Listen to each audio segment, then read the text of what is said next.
So Terence Crawford captures the WBA World Super Welterweight title and the WBO Interim World Super Welterweight title with a 12-round unanimous decision win over Madrimov. I've just finished watching this fight for the second time and I scored it round by round. I'll give you my scorecard a little bit later on in the video. But first I want to give you some observations that I made during the fight. The first thing that struck me is that Madrimov's non-stop movement, moving his feet, moving his upper body, moving his hands, completely threw off Terence Crawford's timing. That was obvious very early on. And Madrimov was also punching off all that movement, and Terence Crawford found it very difficult to predict when the punches were coming. Madrimov disguised the punches very well. Madrimov reminded me in this fight somewhat of a young Vladimir Klitschko in terms of his biomechanics, his movement, and his overall style. I'm not talking about the Klitschko who went on the 10-year unbeaten run as champion. No, I'm talking about the pre-Manny Stewart version of Vladimir Klitschko. That's who Madrimov somewhat reminded me of. Now, he wasn't getting off as many jabs as Klitschko perhaps, but he was fighting a southpaw in Terence Crawford, and it's more difficult to get off your jab normally as an orthodox fighter when you're facing a left-hander. I thought the early rounds were very, very close. There were several swing rounds throughout the fight, but in particular in the early going. But in the mid-rounds, I thought Madrimov started to take control of the fight. Again, it was small margins. It's not like he was dominating rounds necessarily, but I thought he started to take control in the mid portion of the fight. And it was that lead right hand that was giving him the edge for me. Terence Crawford just didn't seem to have an answer for it. He didn't have an offensive nor defensive answer for it. Kept getting caught with that shot over and over again. In the final quarter of the fight, Terence Crawford had some of his best moments. He managed to land some decent shots, but his power evidently did not have the same effect on Madrimov as it's been having against all the welterweights he's been fighting over the past few years. And if he's thinking about moving up to 168 to fight Canelo Alvarez, he might want to reconsider, but I'll comment to that a little bit later on. So I just want to go through my scorecard here. Now again, a lot of swing rounds in this fight. I'm not saying that my scorecard is definitive. So if your scorecard is different, no problem with that. So just chill, act like your scorecard is definitive because it's not. Yours isn't, mine isn't. Many of the rounds in this fight were open to interpretation. So my scorecard, I gave the first round to Madrimov. Very close round, very little action, but I gave it to Madrimov because he was the aggressor. I also gave Madrimov the second round. He landed a couple headshots in that round that took it for him on my scorecard. Round 3 was also very close, but I gave it to Terence Crawford. Round 4 was another Madrimov round on my card, as was round 5, which was the best round for him, at least to my eyes, up to that point in the fight. I gave round 6 to Crawford, but that was very close as well. I gave round 7 to Madrimov. Crawford was busy at the bell, but that didn't compensate for what had happened earlier on in the round for me. So I had Madrimov taking that. I gave Crawford the 8th, and that was a round where Madrimov did some good work and landed some good shots as well. But in professional boxing, it's about who lands the highest number of clean, effective punches. And in that round, Terence Crawford appeared to hurt Madrimov, or at least buzz him. He had Madrimov holding on after landing a shot. And so for that reason, it swung it on my card in Bud's favor. The 9th round was a clear round for Madrimov on my card. The 10th round was, again, very close, but I gave it to Madrimov. The 11th I gave to Bud Crawford, and the 12th I gave to Bud Crawford as well, which also a very close competitive round, but I thought that Bud Crawford just did a little bit more. So after 12 rounds, I had it scored 115 to 113 in favor of Madrimov.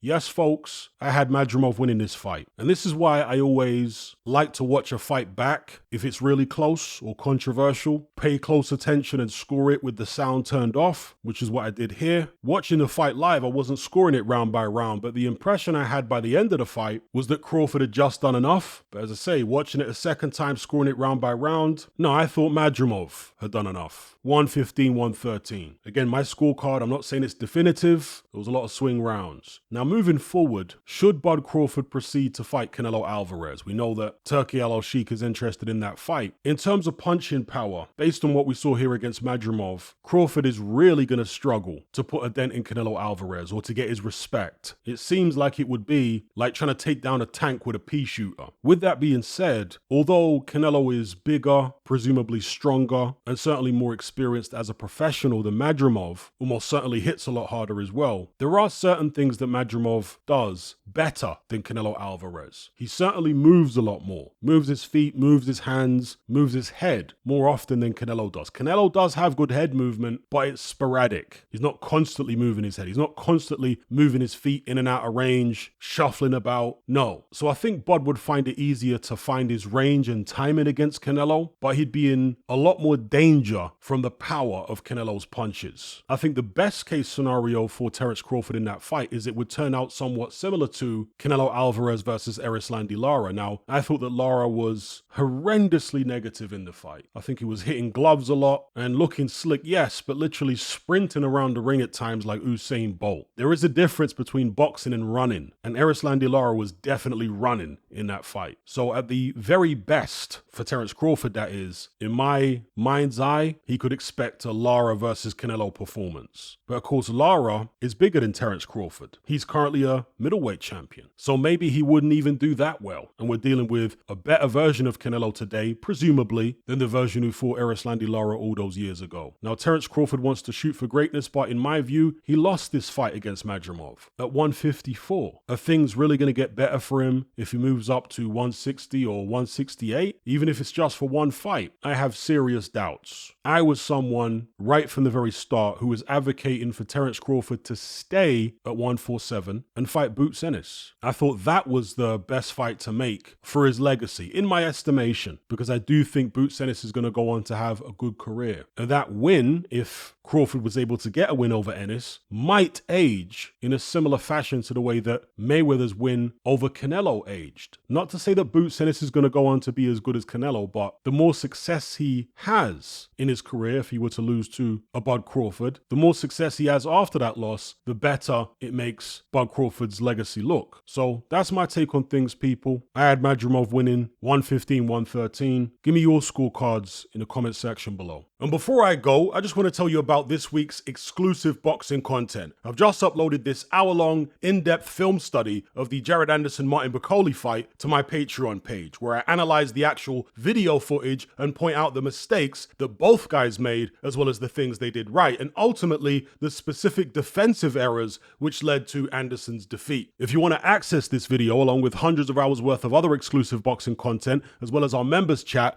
just head on over to my Patreon page and select the tier called the Boxing Brotherhood. There's no contract, no commitment. You can cancel at any time, just like Netflix, but it's a hell of a lot cheaper. Just download the app from the Play Store or the App Store. All the links are in the description box below.